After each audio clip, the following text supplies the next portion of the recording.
तुरीच्या शेंगा आणल्या होत्या आईनं, ते सोलायचं काम चालू होतं. मला म्हणतो आई माझा पण व्हिडिओ घे, मी पण सोलतो. आणि मग थोड्याच वेळात मामा आला होता आमच्या यात्रेमधून. आम्हाला चेंडू बॅट आणली आणि मामा असल्यावर आम्हाला कोणीच नाही लागत. त्यानंतर असं जोरदार काम चालू होतं खेळायचं. तो खेळत होता तोपर्यंत सायंकाळ होऊन गेली. बहिणाबाईला म्हटलं चल आपण थोडंसं वॉकिंग करून येऊ, कारण की संध्याकाळी आम्ही रोज जातो आता. त्याच्यानंतर मग हे बघा इकडे ज्या गाड्या जात आहेत ना जंगलामध्ये, महानुभावपंथाचा आश्रम आणि एक मंदिर आहे, त्याच्यासाठी लोक दुरून दुरून येतात दर्शनाला. त्यानंतर रात्री काही व्हिडिओ घेतलाच नाही. लगेच सकाळी हा आंघोळ वगैरे करून पप्पाची शाळेत निघायची तयारी. हा म्हणतो आईला पटकन चाल अंगणवाडीमध्ये. केळी आली होती, आईला उपवास होता, आईने केळी घेतली. याला फार आवडते केळी, त्याचं खायचं काम चालू होतं. चला चॅनलवर नवीन असाल तर सबस्क्राईब नक्की करा, लाईक शेअर आणि कमेंट पण करा. त्यानंतर बहिणाबाई म्हणे टाईम आहे तर दळण निसून घेतो, तिने ते केलं. आणि हा काही कपडे घालतच नव्हता.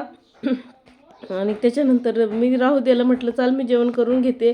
त्याच्यानंतर पालक वरण भात चपाती असं मी जेवण करून घेतलं. आणि तो काही कपडे घालतच नव्हता, आईला त्रास देत होता. आईने त्याला कसे बसे कपडे घातले. चला आजच्यासाठी एवढंच.